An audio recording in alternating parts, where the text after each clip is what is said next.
Hollywood. It evokes images of glamour and grandeur and premieres and movie stars, right? The red carpet, which I'm on now. But what is it really? It's a business. It's an industry, like any other industry, and it's subject to change. Change in consumer tastes, change in technology. And people come to me all the time and they say, Frank, with this changing business, and how do I get in? How do I become a millionaire in Hollywood? How do I make it? And I say, it's really quite simple. If you want to become a millionaire in Hollywood, I'll tell you the secret. It can be done. You arrive in Hollywood with $1 billion. You invest it in film, and you will be a millionaire before you know it. You see, a lot of people make their fortunes in Hollywood, like I saw that Cecil B. DeMille building out there, and a lot of people spend their fortunes in Hollywood. But why? You know, if you look back at the history of Hollywood, in the old days, you had Howard Hughes. He came to Hollywood to make movies. I'm sure you young people know who he is. And Joe Kennedy, he came to Hollywood. Nowadays, you have the likes of like Ron Burkle and Larry Ellison. They're investing in Hollywood. Why? Do they want to rub elbows with the stars and walk on the red carpet? I don't think that's it. I think, in fact, it's that they're entrepreneurs. And entrepreneurs look for change because change creates opportunity, right? And Hollywood is in constant change. And these entrepreneurs come here and they say to themselves, this is a great place for me to get in and make some money. But you see, the first early years of Hollywood, the first 50 years, from 1900 to post-World War II, the only change was the movie studios were making money, money, money. There really wasn't much of a competition in those days. There were 5 major studios in those days. You probably recognize the names. There was MGM, and for the older folks here, MGM was the glamour studio. I mean, that was Gone with the Wind and The Wizard of Oz, and that's what the other studios, aspired to be. And there was Warner Brothers and 20th Century Fox and Universal and Paramount. You recognize the names. But in those days, it was a little different because the studios in those days had the stars under contract. They were not free agents like they are today. They couldn't get $20 million a picture. They had to work for a salary. They were told what films they would be in, how many films a year. They were swapped out with other studios. So the studios were raking it in. But really what the difference was, in those days, the studios owned the theater chains. So when you went to the movies and you paid money to see the film in the theater, they could control not only the content and the films they were making, but how long they were in the theaters and how long they would stay in the theaters, and it prevented small independent producers from making films and trying to get them distributed. So after World War II, there was a change in the perception, and they realized Hollywood had become a little too powerful. We saw what happened with film in Nazi Germany and Russia. They were making propaganda film, and it worried them. Well, what if the studios just decided to make propaganda film? What if this monopoly is just too big? And the government came in and told the studios, you have to give something up. And they weren't going to give up the content, so they gave up the actual theater chains. And this was the first of a 1-2 punch change that affected Hollywood. The second one was a new invention, a new medium that came around right after World War II. Television. Yes, there was a time when we didn't have television. And in those days, surprisingly enough, when TV first became commercially available in the 1940s, it was very expensive. Not everybody could afford it, not a middle-class family. And the TV screen was actually only 6 inches big. It was, of course, black and white and very snowy. And there was only about 1 hour of programming a day. Not very interesting. So the studios didn't think much of it, They were still licking their wounds from losing the theater chains. And now, all of a sudden, there was some competition. But they thought it was just a fad. But people all of a sudden realized they could sit in the comfort of their own home with their family after dinner as a family and watch their favorite TV shows, I Love Lucy and Milton Berle and Ed Sullivan, and really just enjoy being home and being with the family. And still the studios didn't embrace it. They didn't see it, or they ignored it. The change was there. They could have adapted to TV, but instead they ignored it. And in fact, one studio chief, and I'm not going to say who it was, but it was a famous studio chief, said, if I so much as see a single television set on this studio lot, I will smash it, throw it through a window, and fire that person. That's what Hollywood thought of television. But all of a sudden, America changed and had an insatiable appetite for TV. And NBC and CBS started taking their radio shows and putting it on television. And people started watching TV like crazy, and it took off. And the studio that ignored TV suffered. Within 10 years, that studio would be sold, and the lot would be broken down for commercial development, and their films would be sold to another studio. But on the other side of town, there was a studio called Universal. And Universal is not the fabulous studio that we know today with the theme parks. It was a different studio in the early days. They made low-budget horror movies and westerns, and they were having trouble too, because this 1-2 punch of first losing the theater chains and now having TV as a viable competitor and not being prepared for it really took its toll. So Universal was, believe it or not, about to go bankrupt when a group of entrepreneurs stepped in and said, there's change here, and change is opportunity.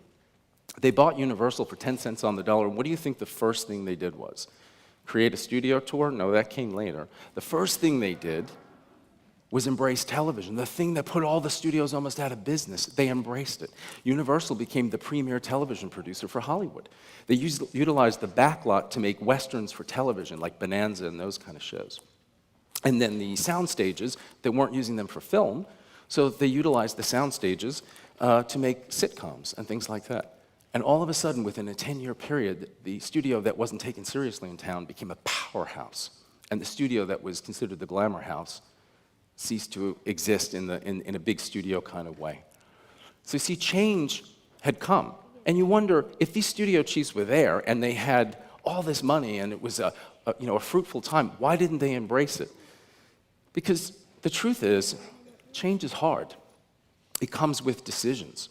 It comes with difficult decisions that aren't easy to make sometimes. Now, I know this firsthand because in the entertainment industry, we've gone through a lot of changes. And the company that I run is a film production company. Now, the difference between a film production company and a studio is we make the film, right? And then we partner with the studio to get it to the theaters, to get it on television, to get it onto home video. Well, in 2008, we had an economic meltdown in this country, and nothing we had seen since the Great Depression. Now, during the Great Depression, the movie industry flourished because there was no competition. There was nothing else to do. You didn't have TV. You had the radio or you go to the movies. You needed escape. But in 2008, you could stay home and watch YouTube. You could rent movies. You could, do many other things that weren't available years ago for entertainment. Now, my company makes big family films like the one that you see behind me. Now, before 2008, the studios were making 25, 26 films a year. I'm not saying they were all good, but they were making a lot of films, and the box office revenue was increasing, and everybody was happy.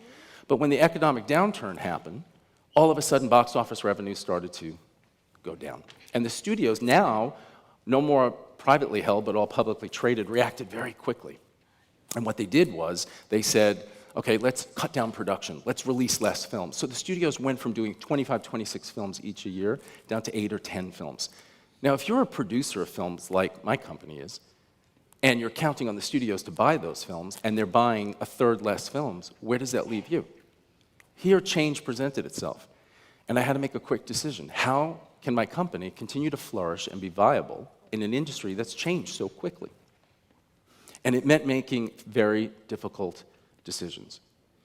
It meant, letting personnel go who had been there for a very long time, changes.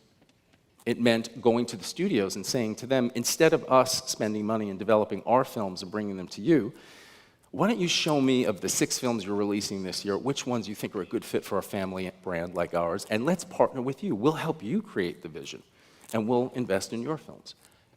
It was tough, because when you build a company to operate one way, and all of a sudden you have to switch, it's a tough decision. But that's where change is. Change presents itself in very difficult ways, and you have to work with it. Now, it's not always difficult. Remember the early 1980s? A lot of you are too young to remember, but remember home video? Remember VHS tapes? Remember going to the video store on Friday nights with your significant other or your kids, and the parking lot was jammed, and you'd be like, oh, this would have been easier to go to the movies, and you'd go in, and your favorite movie was just releasing that you wanted to see, but it was sold out. Well, home video was booming. And by the mid-1990s, the studios, it was a cash cow again. We're in the money, it was great. But change didn't last, because what happened was, by the early 2000s, it was no longer VHS tapes. It was DVD players. And people said, well, wait a minute, downstairs in the basement, I've got a stack, maybe $3,000, $4,000 worth of VHS tapes. What am I supposed to do with them now? They don't fit in that new DVD player I have. Should I replace them? I never really watch them, maybe my favorite movies. Or if I do replace them in 3 years, how do I know they're not going to come up with some new contraption that I can't put my DVD player in? So people got a little nervous, and they didn't spend as much on home video, right?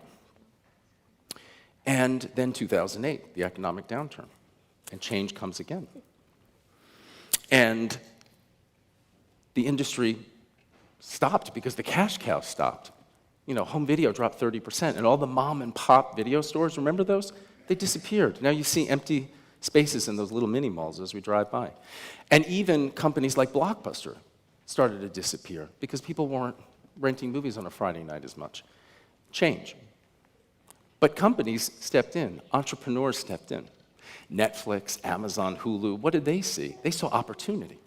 Well, if the mom and pop shops are going away, how are people going to get their content? So they created online subscriptions where you could go, pay one price, choose your movies, order them in the mail. I have to say, I don't know how it gets there that quickly. I choose those movies sometimes when I'm at work, and when I come home, they're in my mailbox already. I don't know how they do it. And you watch it at your leisure. I do get those emails asking me if I actually got it, because sometimes they sit on the counter for 2 weeks. And then you put it back in the envelope, and you mail it back in this prepaid envelope. And it's really quite simple. You see, change comes around, and entrepreneurs recognize change. Now, you don't have to be a visionary to implement change. You just have to have your eyes wide open. Not everybody's a visionary. I don't know that I'm a visionary. But you have to be a fast follower. You have to recognize that change in your industry. You have to see it out there. You have to identify it. And you have to be able to adapt to it. You have to have a plan. Because change is inevitable. It's going to come in any business, any industry, any time in life. And you can't just pretend it's not going to happen. You have to have a plan. You have to identify, you have to plan, you have to be able to implement. And there is risk involved. Entrepreneurs recognize that. And you have to think entrepreneurially. Change is good, so you should embrace it. Thank you very much.